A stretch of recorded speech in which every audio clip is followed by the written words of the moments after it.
Okay, that's it. Thank you. Today, we will be discussing a particular theme of Bhagavad Gita, which is all about power and the powerless, the powerful and the powerless. So, Krishna, in the Bhagavad Gita says, this is in the today chapter. We will be discussing a particular theme of Bhagavad Gita, which is all about power and the powerless, the powerful, the powerless. So, Krishna, in the Bhagavad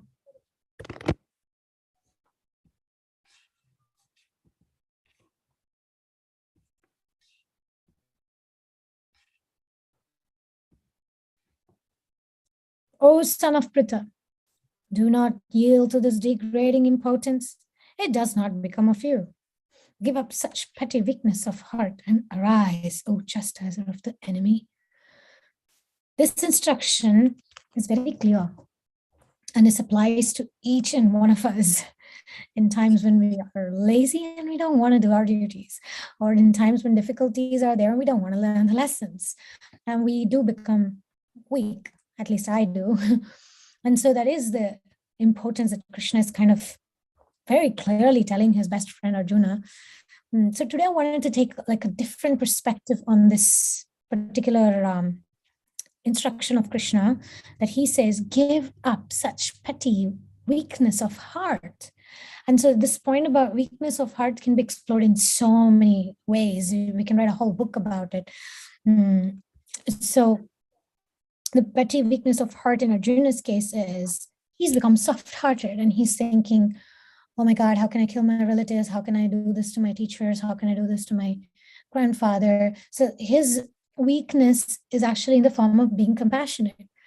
And today I wanted to take like this approach of, when we are feeling that Krishna is the supreme master, he has everything. What can I give to Krishna? I have nothing to give.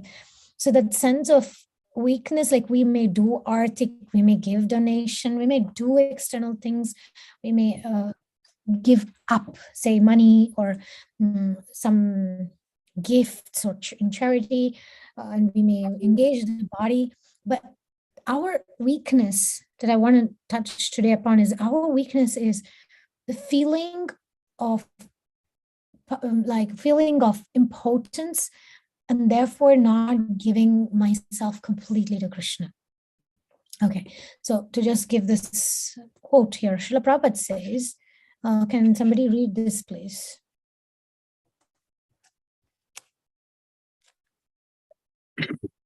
Hare Krishna. Anyone who has completely surrendered unto Krishna, Mukunda, giving up all other duties, is no longer a debtor, nor is he obliged to anyone, not the demigods, not the sages, not the people in general, nor kingsmen, nor humanity, nor forefathers. Bhagavatam 11:541. Yeah, thank you. So yeah, this is Srila Prabhupada saying about once you surrender to Krishna, that's it. You're taken. You're taken by Krishna and you're not available for anybody, demigods, other people, nation, nothing. And one obstacle is, what about our anarthas? What about my weaknesses? What about my flaws? What about the warts and all aspect of our personality? Like what happens to that? So I want to give you this powerful analogy that I was hearing today in a class with Savitri Mataji, and I said, oh, I have to elaborate on this today because the topic is very related. When a house is for sale, okay, there's a house for sale. And the hint here is you are that house. Each of us, like, we are on sale. We want to be taken. We want to be accepted. We want to give ourselves to something, some cause. And once this house is for sale, and you make a deal with somebody who wants to buy the house. You want to sell the house, somebody wants to buy the house. So when it comes to the contractual agreement between us and Krishna, because ultimately that is what it is, There is nobody in the We world. can't hear you. Oh, now? No, just for a few seconds it went. Okay. So it was only the last. Yeah, I We was heard saying the last about. sentence. Yeah. Okay. So this contractual agreement between us and Krishna is that aspect of surrender that Prabhupada said, right? If you surrender to Krishna, you're not obliged. You're taken care, right? You're accepted. You're taken. You're protected. So once we make this deal, now you may say, okay, I give myself to you, Krishna. I give my soul, my actions, no, kayena vacha manasendriyaiva buddhyatmana va prakrite svabhavat karomi adyat sakalam parasmai narayanayeti samarpayami. This is a very famous verse that says, in my actions, in my speech, in my heart, in my thoughts, in my emotions, in my intelligence, in my every action that I do, whatever I do, I'll offer it to you. There's the same similar verse that Bhagavad Gita Krishna says, Yat karoshi yad ashnashi yad juhoshi dadasyat yat tapassasvi kaunteya tat kurushva madharpanam. Whatever you do, whatever you eat, whatever you give away, do that, O son of Kunti, as an offering unto me. So this powerful analogy of giving ourselves, selling, right? Selling that property. And property is not just our money, it's not just our time. It's because you know why? Because it already belongs to him. The money and the time and this body, anything I'm able to do with this body is it's already his. This body is already his. But what Krishna actually wants is that emotion. It's that feeling, right? Because there's an okay, just before I jump to that, this house analogy, it gives us a deeper understanding of what I am able to give to Krishna is only basically what I have gotten from Krishna. And there is a very powerful bhajan by one of our Vaishnava saints, and he says, Kereya neeranu kerege challi Varava padedavarante kaniro hari karunadolada bhagyav hari samarpane maadi badukir Shri Purandara Vithalarayana charana kamalava nambi badukir Padumanabha Parama Purusha Paranjoti Swarupa Udadi Nivasa Uragashayana Unnatonnata Mahima Yadukulottama Yagyarakshaka Atma Shikshakate Namo Namo. This describes, like, the giving of the house can be compared to, when we go to Ganges River, we grasp some water and we throw it back into Ganges River, right? Why? Because there's nothing more pure to offer to Ganga than her own waters. No amount of, if you throw money, if you throw milk, nothing is as powerful, efficient, and holy than the water of Ganges itself. So similarly, what we can offer to Krishna is essentially what he has given, but the Lord and Master, he's called the Akilanda Koti Brahmanda Nayaka. He's known as the, in the entire universe, like the Akilanda Koti means unlimited, innumerous universes. Brahmanda Nayaka, he is the Lord and the boss of the entire universe. But he's also Karuna Sagara, he's the most merciful one. So when we offer whatever it is, like, imagine you have an old house and you're offering it, a house, and then it has certain flaws, right? But once you sell the house, you're not going to think, the bathroom tap wasn't working. No, once it's sold. Krishna accepts it. So in this song, the Vaishnavacharya basically describes that the mercy of the Lord is such that in our own hearts, he wants to churn something. He wants to churn that emotion of love. He wants to churn that willingness to want to align to his will. And that's essentially what he is trying to get from it. And he doesn't care about the flaws. He doesn't care about our faults. He has accepted the deal. And there is no going back. Why? Because Krishna is that sweet, innocent, pure personality who is very curious to understand the ways that you love him. And even if that love means, Krishna, I am bereft of bhakti. I am feeling completely powerless. I'm not able to do the sadhana like I want to do. I cannot learn verses like I would like to learn. I'm not able to become qualified for your mercy. And today in the class, we were hearing about Krishna is such a person that if we go to him and say, look, Krishna, I woke up in the morning, I chanted my rounds, I read my Bhagavad Gita reading, I went to the Bhagavatam class, I distributed 100 books, and then I did service to my Guru Maharaj, I did service to the devotees. Okay, now I'm qualified, give me your mercy. And Krishna says, good luck, try next lifetime. So Krishna is that person who is amazed by those little things. What is that little thing? It's the intention.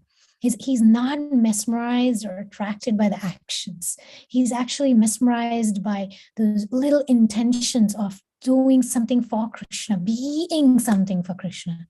He's not even interested so much in what we're doing or having and giving tangible things. He's actually interested in that emotion.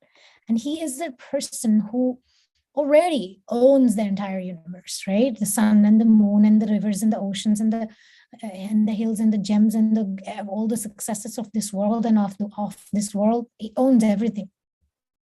And there is this another bhajan. It goes like that. Kshirabdi Shayana Hariye Nage Bekaite no Gokulada Benne Sakalillave Halmusara Kadale Natakayetake Ninage Krishna. So it says, Krishna is the Lord and the master of the entire ocean of milk. Why would he come to Vrindavan to steal a morsel of butter from the gopis? Why would he do that? And so the acharyas explain that he's interested in that butter which is churned in our heart through the great gratitude that we have for everything he gave us, through the pain that actually makes us better human beings, through those emotions that are churned comes that aspect of love for him. So that butter is compared to that love. And he's attracted to that butter. So he comes to try to churn that butter. And in that process of churning, so many not edible substances come out, but he doesn't care as long as the churning is happening. So he's the sweet Lord who's able to, he's the best child. He's the best friend. He's the best lover. Krishna is the best everything, and he's the best master, Lord and master of the universe, of our hearts. He's our only qualification is to go to him and say, Krishna, I'm powerless. I can't control the situation. I am not qualified for your mercy.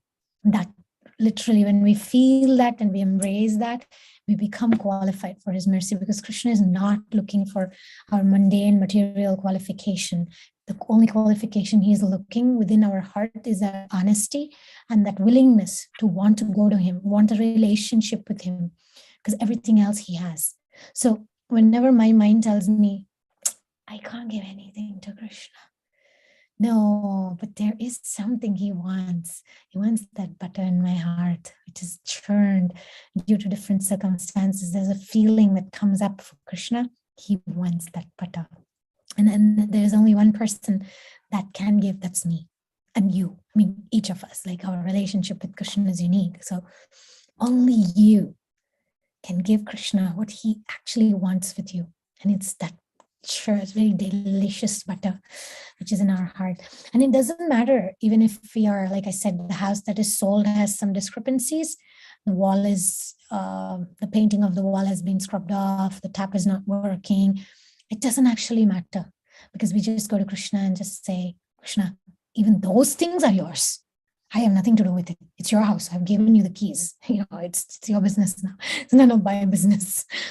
So it's a very powerful thought that I wanted to share today, that, you know what, once I give my life, surrender essentially doesn't mean that I have to act perfectly in every circumstance and I become qualified for the mercy and I become eligible to go and tell Krishna, now I've done A, B, and C, now give me mercy. Surrender, it's actually giving those keys, handing over those keys and not bothering about what are the things that needs to be done, but letting Krishna do that, handing over every night, every day, every thought, every action, every desire I may have, every difficulty I have. I just go to Krishna and say, Krishna, I hand over this thought to you. Krishna, I hand over my worries to you. Krishna, I hand over my fears to you. Krishna, I hand over my joys to you. Whatever emotion it is, we go to Krishna and say, I hand this over to you.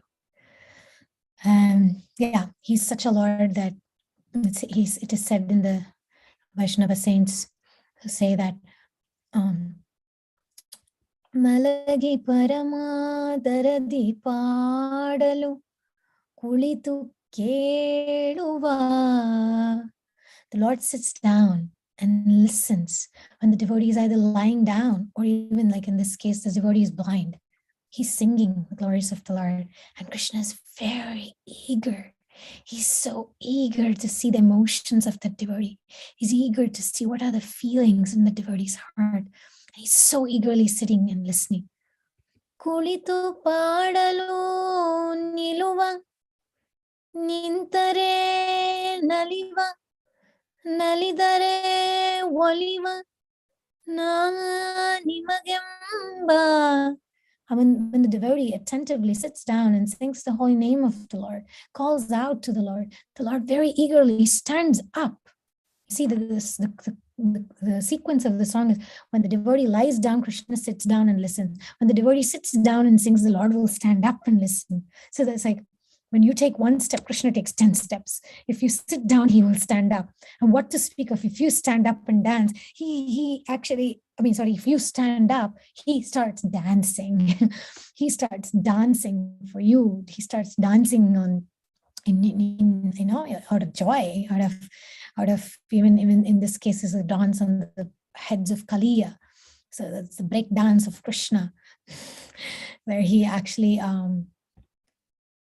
oops, somebody's trying to come in, so I need to, how do I see, even to admit somebody, I need to sometimes stop the share and then do it. That's not fair. It's all right. Anyway. Okay, so when the Lord is actually Can I ask something? Okay, Deepa, I'm gonna make you the co-host so you can do that.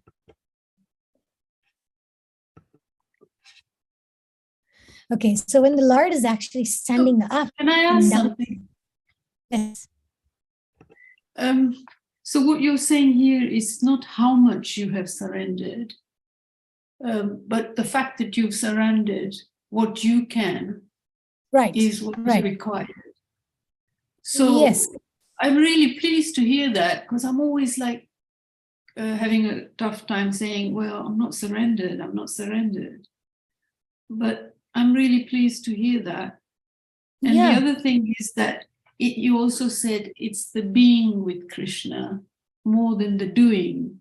So the reason I sometimes think I'm not that surrendered is because sometimes my energy is low and, not like before. And if my energy is low, then I'm not going to really be doing a lot, just the basics. Right. And then, but I'm sort of always in that mood of being with Krishna. So I was really pleased to hear that as well. Thank you. Yeah. So surrender, the definition of surrender is extremely important before we actually jump into judging ourselves or other people that they're not surrendered, I'm not surrendered. Yeah. Definition of surrender is very humanized in our eyes, but in Bhagavatam, there is a very beautiful concept, because you brought up about the doing aspect and the being aspect. So this is Krishna himself. He very clearly categorizes that there is 3 levels, okay? One is on the Dravya Shakti level. Dravya Shakti level is objects. Like I have a phone, I have money, I have bank balance, I have gold, and then I take that and then I give it in sacrifice to Krishna. I may spend my money and serve Krishna, right? So that's Dravya. Dravya means material, tangible things. Yeah. So that it's good. It's good. Dravya Shakti is good.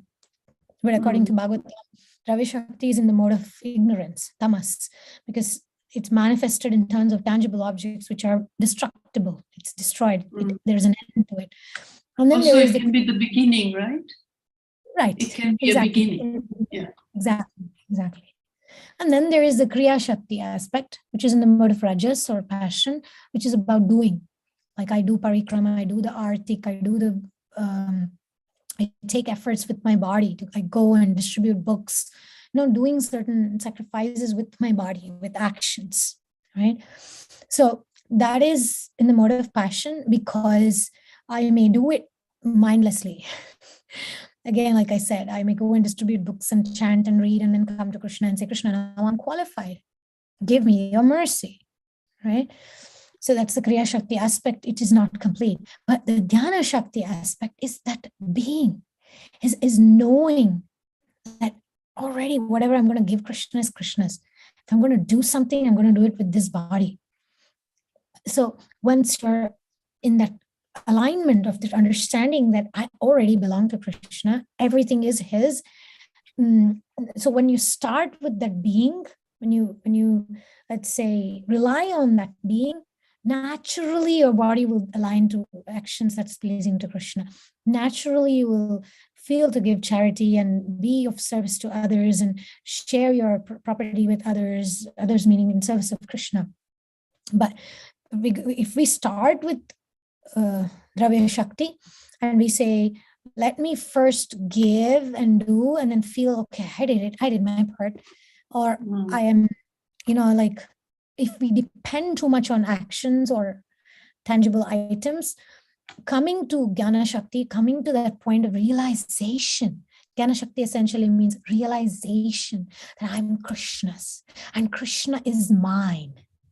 This is a very powerful place to be at, because once we are there, we don't care if we have flaws and faults and we are struggling with things. I'm Krishna's. Krishna, we are complete knowledge that it doesn't matter to Krishna. My faults and flaws, it doesn't bother him. So that's the. Am I right in thinking that's a bit like when you slowly mature in bhakti? Like sometimes you get ambitious people that want to do this for Krishna. And then you get the ones who have matured quite slowly over time and they're not so much into doing, but yeah. Yes, Bhaktivinoda Thakur says that we need to consciously introspect. It's not an automatic process again. Like it's not that by aging then maturity will come. Yeah. So Krishna is that person who is very accepting of us, regardless of our capacity or qualification, and that becomes our qualification. So when we embrace that powerlessness within us and recognize Krishna's love, because Krishna's love is inconceivable. He's inconceivable to understand. Our qualification and disqualification, it's not that, we limit Krishna because of our understanding. But Krishna is not limited by our actions, by what you give, what you don't give, what you do, what you don't do. He's that lovesick boy who just wants to love you and see you loving him. That's it. That's his only goal. Love you and be loved. That's it. So today I want to leave you with this thought that look at yourself and your relationship with Krishna, because you know where it is that you are slacking in your faith with the Lord. Are you blaming yourself too much? It means you haven't handed over the keys of that house to Krishna. You're still trying to control, you've not given it. So have you really surrendered? Then think about what the definition of surrender means to you. And yeah, just let's go to Krishna and say, Krishna, I'm feeling no devotion today. I have nothing to give you today, but I really want to give you everything. Let's make a deal. And there is a song, in Vaishnava saying, Purandaradasa says, Yanagu ane ranga ninagu ane yanagu ninagu ibbarigu ninna bhaktarane. He says, let's make a deal. Let's make a contract, okay? You make certain, you keep certain promises and I'll keep certain promises. And if you break promises, you're responsible. If I break promises, I'm responsible. Tanumana dalivancha kanadare yanage hane ranga laukikava ni bidisadiddare ninage hane.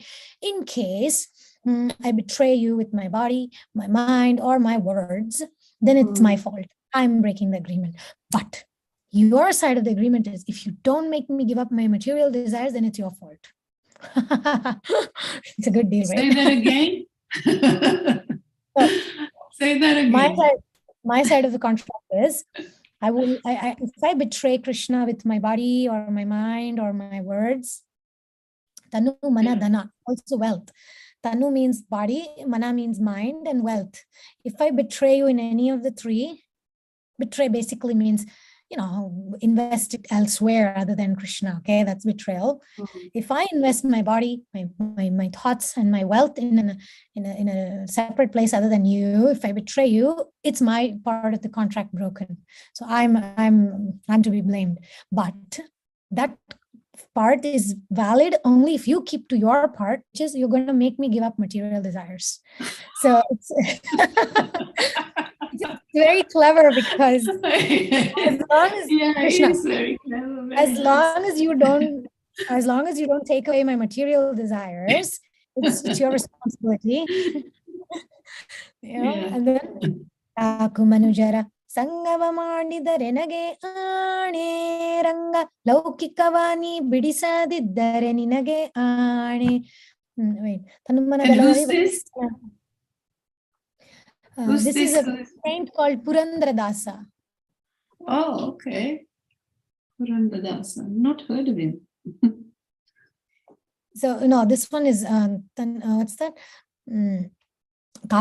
Cock ಮನುಜರ ಸಂಗವ ಮಾಡಿದರೆ ನನಗೆ ಆಣೆ. There is, okay, he goes on with all this demand, like deal, right?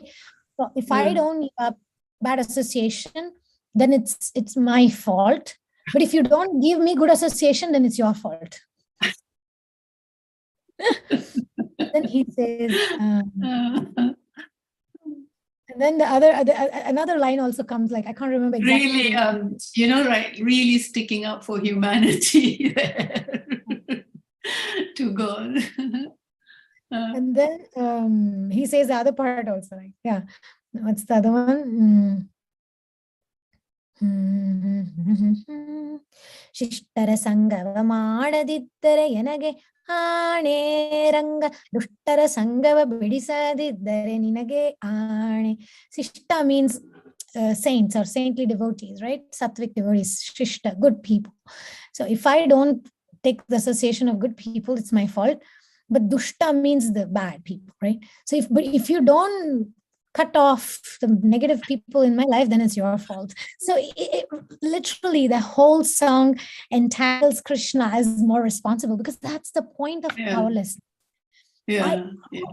How can I dedicate my body, my mind, and my soul if Krishna doesn't pull my mind from material to spiritual? How can I? I cannot. So Krishna, it's your part of the deal. You take care of my material desires, then I'll give everything to you.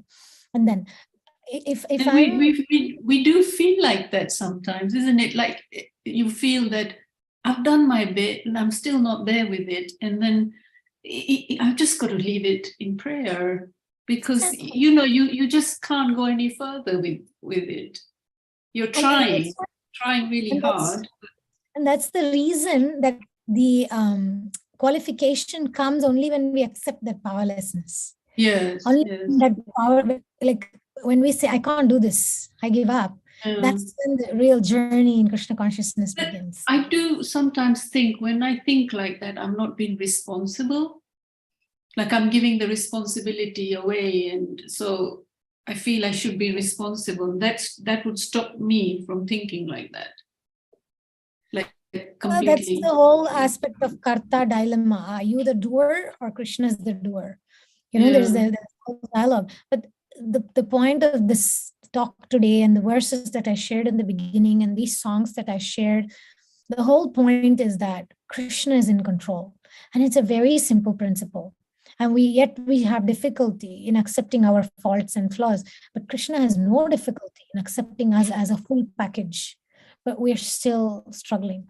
In fact, you know, some years ago, I sold a computer of mine and it wasn't in the great condition. I sold it, and the next morning I went back because I sold it in Dubai somewhere and we were passing by. Then I went back next day and to check in the store that if they didn't have any problem. Like, what is it? I was feeling bad that I sold a computer which was not in a great shape.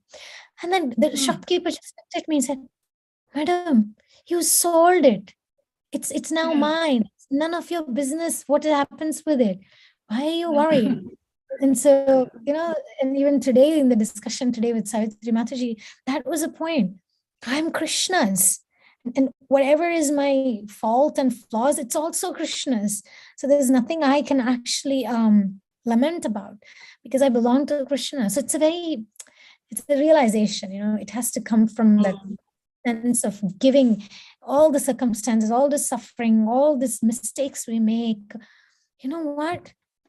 I'm Krishna's, and this is this thought, and Krishna is mine. This is a very another advanced level of realization. Like I'm Krishna's, and Krishna is mine.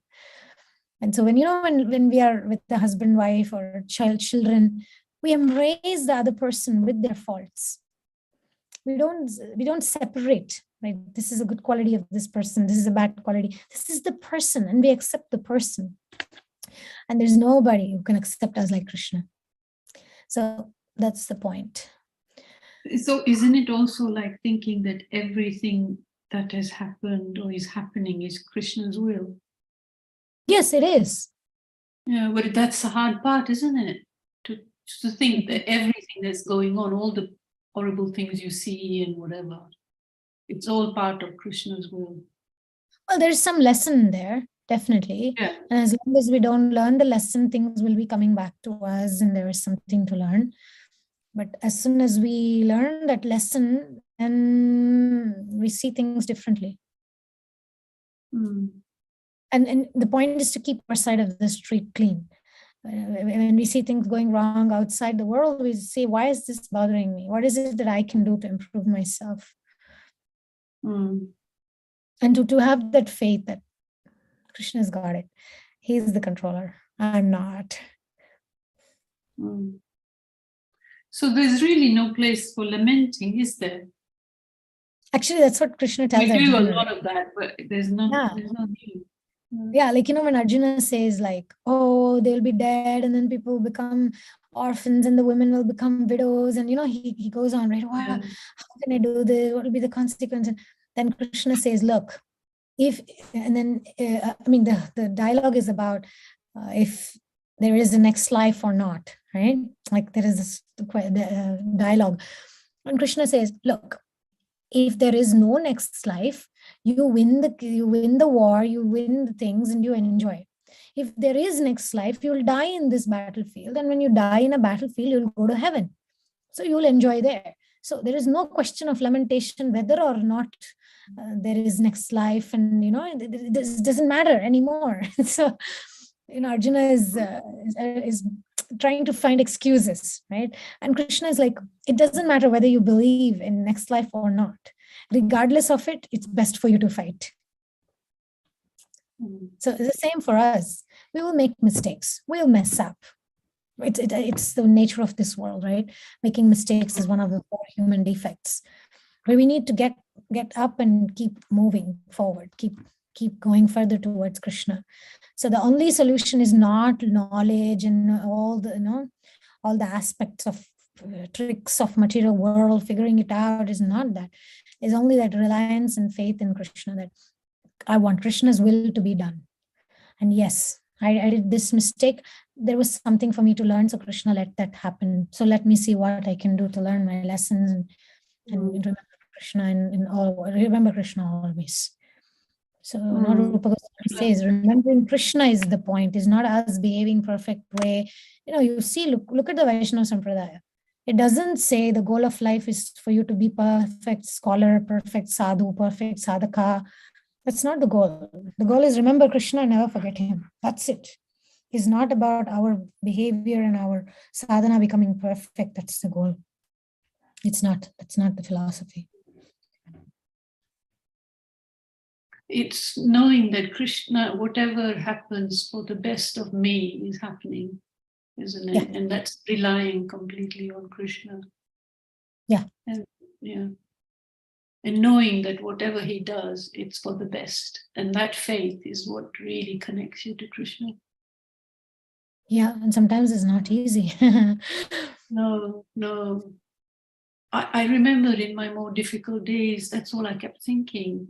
Whatever's happening doesn't matter. It's for the best. It's for the best for me and, everyone around me. And it's, And that really helped. That really helped. But sometimes it was the only thing that I could hang on to. Mm-hmm. Yeah, I can relate to that. Like they say, sometimes we learn from people what not to do or how not to live. In the past couple of years, I've had certain people in my life, like close friends like that. They really live life with lamentation. So much of their troubles, they attribute it to somebody else's behavior, the society and the neighbors and the friends and somebody else. Always it's like that. And I've seen them over years that it's like a disease. It's like a virus. Yeah, the blame game, isn't it? Yeah, the blame. And they only develop more and more the skill to blame. Yeah. They develop, they'll find some reason. Oh, I couldn't do this because that person said this and disturbed my mind, and therefore I couldn't do this work that I was supposed to do. Something else happens, and it's because of that person who took away something, and therefore I couldn't do, or whatever. Like the sense of like I often ask myself, do I want to keep living my life like this? Am I really happy this way, or do I want to change? Sometimes when I'm like discussing with women, like talking, a lot of people come to express their problems, right? I don't have problem listening to people's problems, but it really matters to me the narrative, how they present the problem. Do they present it with a sense of responsibility that I'm in this situation and I'm feeling completely powerless and I'm asking Krishna to help me, and these are my mistakes, these are my faults, my flaws, and I feel resentment towards this person because they did this to me, and my resentment is actually my problem. Like that is the foundation with which we can do something about it. But as long as I'm just blaming, not taking responsibility, not accepting that I'm not in control, not accepting that I can't handle this, Krishna, you help me. No amount of talking to people like that helps. And it's also very off-putting, isn't it? When somebody is just constantly blaming others, and then they wonder why people don't listen to them. Because people lose interest, you're not going to listen to somebody who's constantly not taking responsibility. Yeah. And it's very hard. It's very hard to talk with such people. And it's also very hard to be in mindset. And so I really learn from seeing them that what I don't want to do. And change that narrative, change the way I tell my story, and turn that more to, okay, my husband is behaving in A, B, and C manner, and it's disturbing me, and I feel resentment, and resentment is not a good emotion for my Krishna consciousness. Okay, so how do I process this resentment and hand it over to Krishna and take responsibility for my faults, my flaws? What can I do to reduce that resentment and be more kind and compassionate? Like change the narrative instead of just keeping on like going there that, oh, this person did this to me. Then like, there's always that 4 columns that I also had expressed another in another previous sessions. The first column is who is the person that's hurting you. Second is why, what did they do that is hurting you? And the third is like, how does it affect you in your Krishna consciousness? And the fourth column, very important column that we usually don't even get there. What is my responsibility in this story? Because regardless of how victimized we are, there's always our part. I'm giving power, maybe I'm trying to control the situation, something. Then the fifth is, what can I do about this to productively live in the solution and not live in the problem? Because column 1, column 2, and column 3 is living in the problem. Column 4 and 5 brings us to solution. So the question is, do you want to live in the problem or do you want to live in the solution? And the solution only begins when I can accept my powerlessness. And accept, because you know what? I am full of faults. I make mistakes. I am powerless. But the Lord that I depend on is powerful, all perfect. So we need to feel pride about the holy name, about the Lord we worship, with that sense of powerlessness. And that's when the real, like a marriage or union between power and powerlessness come together, then we become an instrument in the Lord's hands. But usually it's the opposite. We are like, the doubts are on the Lord. Is he really protecting me? Is he really going to take care of me? The doubts are put on him. And then we think, I'll figure this out. I'll go this way and this way and this way, and then I figure out something. But actually the truth is, I cannot figure out, I'm useless, I'm insignificant. And but my Lord is. Isn't it so that until you learn the lesson, the lessons will keep coming your way? And then the Lord will take it away once you've learned it, and you won't have to be facing that again. So we're constantly learning, and if we're not learning, then the lessons will keep coming. We've got to learn by it. Absolutely. And we can just pray. Sometimes it's not easy. And so we just pray, Krishna, please help learn my lessons joyfully. Sometimes, we can either learn it joyfully, or we can kick and scream and pull our hair out and roll on the ground and don't want to learn. Like, there are some kids who don't want to go to school. So they throw tantrum, right? But we know right now in this phase of Krishna consciousness, we know that when we give ourselves to Krishna and go along with that mercy, we will feel good, but we still hesitate to give a chance. Anybody else has any other points to just bring up or ask a question or comment? Now is the time. Speak now, or what's that expression? Hold your thoughts. Forever in peace, isn't it?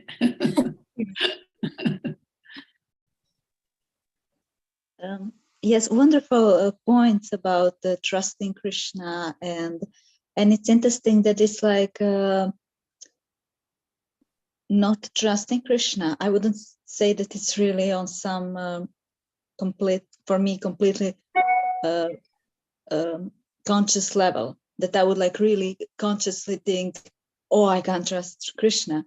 But when you said, if I'm like constantly making some plans and like, how will I sort this or sort that, then basically it means that I'm not trusting. Because if for example, in like everyday life, if I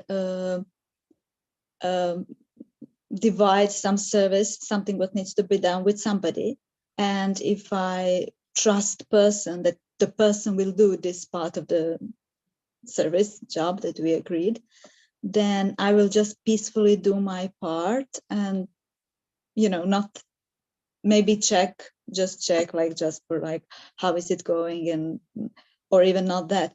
But if I don't trust the person, then I will really be like, oh, is he doing, and maybe start doing my own plans, like, okay, so if that person doesn't do it, then I should do it, or should I look for a third person?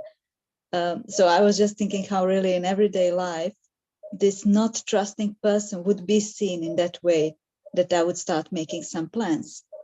And that's a good point, really, that if we are like thinking about these things, that we are actually not trusting Krishna, that he will do it. Yeah, so true. Like, you know, I mean, what you just said, Ritika Kishore, I remember this, a thought came to my mind, like analogy. A small baby, right? A toddler of like, say, 6-month-old cannot just walk and go to the temple. Cannot, just cannot. But then if you, as an adult, pick the baby up, you know, there's like one person walking, right? 2 legs. But then 2 people get to the temple. 4 legs go to the temple. So, you know, that the trust, that sense of, we are like toddlers. We don't know what we're doing most of the time. We just don't know how to get from place A to place B, what goals to have, what to do. We are kind of clueless and powerless. We have no strength. But when we trust that the daddy or the mommy at the right time will pick us up and they will bring us to the place. It's actually literally that simple. The dependence, the surrender. And it's a different angle. See, some people depends on your karma also. Some people have so much anarthas and negativity. It's really hard for them to pick up bead bag and chant and think Gita. But then there are others that we have struggles, but we have conviction that this is the path. I want to follow Krishna consciousness. But then we have all this, we're holding on to controlling things and want to make this done this way and that way. So that's like a 6-month-old baby trying to get from 20 kilometers away to get to a place. Cannot drive, cannot walk, cannot do anything, cannot run.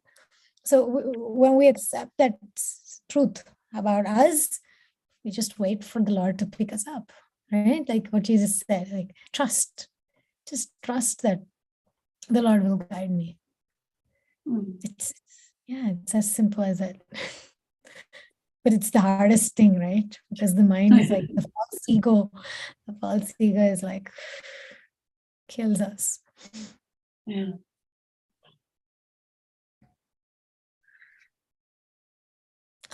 Anybody else? Ananga Gopeshwari, Shweta, you have any questions? They have all the solutions, apparently. They're trusting. Yeah. They have full trust in Krishna. It's beautiful. You do kind of, when you feel you're not trusting Krishna, inside you do feel bad, you do feel bad because you think, hey, listen, proved over and over that it's okay, life is fine, it'll go on. But why not trusting? And I do feel bad about it, but I don't know. Human, isn't it? It's human. As a human, you just feel, I should just now leave it to Krishna. I don't know why I'm thinking about it. I think that's what he wants us to do. Just tell him, look, Krishna, I'm having full faith. So I'm going to hand it over to you. You handle that. You deal with this. It's your house. You fix your issues. I've solved it. I like that analogy because it makes a lot of sense. It's very nice. And all the wonderful, photos or pictures you've shown us, they're very nice as well. Okay, I want to show you one last picture for today. It's one of my it's one of my favorite pastimes. I'm trying to find it online because I didn't put it in the slide. Favorite pastime. So this is a pastime of a devotee. So when Ramanujacharya was attacked by the Hindu kings, the Hindu kings were themselves very outrageous and they wanted to kill Ramanujacharya because he was converting people into Vaishnavism like anything, like a plague. He was even once, he had escaped when they were trying to kill him and he went into the forest and then they couldn't find him. And then the army appeared in the middle of the tribal people's area, and then they found a drawing, stick drawing. There is like a flower on one hand and conch on another hand, and like a very rough drawing of a stick drawing, but shankha and chakra and peacock feather, it was like. And then this people asked, they looked at the drawing. Immediately they realized that this is Vishnu. The tribal people are trying to draw Vishnu, and the only possibility is Ramanuja must have passed through this forest. Because only he could have converted tribal people without even speaking into Vaishnavism, and they could even draw Vishnu in their own, artistic manner. So he was really, really powerful, and he converted even great kings, great kings. He converted Jain king into Vaishnava, he did amazing things. So how many years ago was this? Sorry, how many years? 300 No, it's before Lord Chaitanya. Oh, okay. So basically, I was there. I'll send you later in Krishna Connection. I'll send you photos of this place that I'm talking the story about. So basically, Ramanujacharya escaped, fled from this place. He put on white to pretend to not be that sannyasi that they were looking for. And one of the disciples went and surrendered with saffron, saying, "I am Ramanuja." Back then there was Instagram, Facebook. Nobody knew how looked how. So this person went and said, "I am Ramanuja." So you know what they did? They pulled out the eyes of this person and said, "This is your punishment, because you're converting all the Shaivites into Vaishnavas, and you're converting the whole kingdom, the whole people. So we are going to take off your eyes, because without eyes, he cannot write, he cannot do many things, right? Without eyes, we cannot move anywhere around." And then this person, I'll show you the picture right now. So he is known as Kurat Alvar. He was known as Kuresha previously, and then he became Kurat Alvar. So this devotee, the pastime is that he actually, I'm trying to show you a proper photo. You can see here. This more or less you get an idea here. So this Kurat Alvar, he was blind, became blind because of the service that he did to his guru. And then at one point, Ramanuja asks him, "You know that the Lord can give you back your eyes. You know that the Lord is all powerful." And Kuresha says, "Of course I have faith, but I don't want to go and ask for something material. I did this service because I wanted to protect my guru's mission. But now going and asking for the eyes will be for myself. So I'm not going to ask." And then the guru gave an instruction, understanding the mood of the disciple. He said, "Go to Krishna and say, 'The property of my guru is incomplete. Please complete it.'" So he just went in front of the deity, and that's all he prayed, because it was an order of his guru, right? So he went in front of the deity and he said, of course, he couldn't see the deity, as you can imagine, but he just went in front of the deity with full faith. And he just said, "Dear Krishna, my guru's property is incomplete. Please complete it." Immediately he got his eyes back, and it was a miracle for everybody. It was a miracle. So that's the point, that what is the purpose of our prayer? What is it that I want? And what is the purpose of what I want? So the Kurat Alvar was obviously very clear about his purpose. And his purpose was, I am property of my guru. Yeah. So the conviction that I am property of my guru, and therefore going and asking the Lord, the property of my guru is incomplete. Right? So similarly, when we go in front of Krishna, we are blind. We are full of flaws, faults, mistakes. We just go and say, "Krishna, I'm yours. I'm your property. And I have these things like envy and lust and greed and laziness and jealousy. And please, remove these things, because your servant shouldn't have these." So, yeah, if I have that conviction that I'm Krishna's, then the prayer works. The power of prayer is. It reminds me of what we did on Sunday, the Shastikam, the last one in the Shastikam prayer. Chaitanya Mahaprabhu's the last. Is it the 8th or the 9th? Eight. It's very much like that. I am yours and do what you want to do with me. Asashava padaratam pinastuma madarshana. Yeah, so it means you can squeeze me, you can leave me, you can do anything you want with me. Yeah. Because Yeah. we have that faith, right?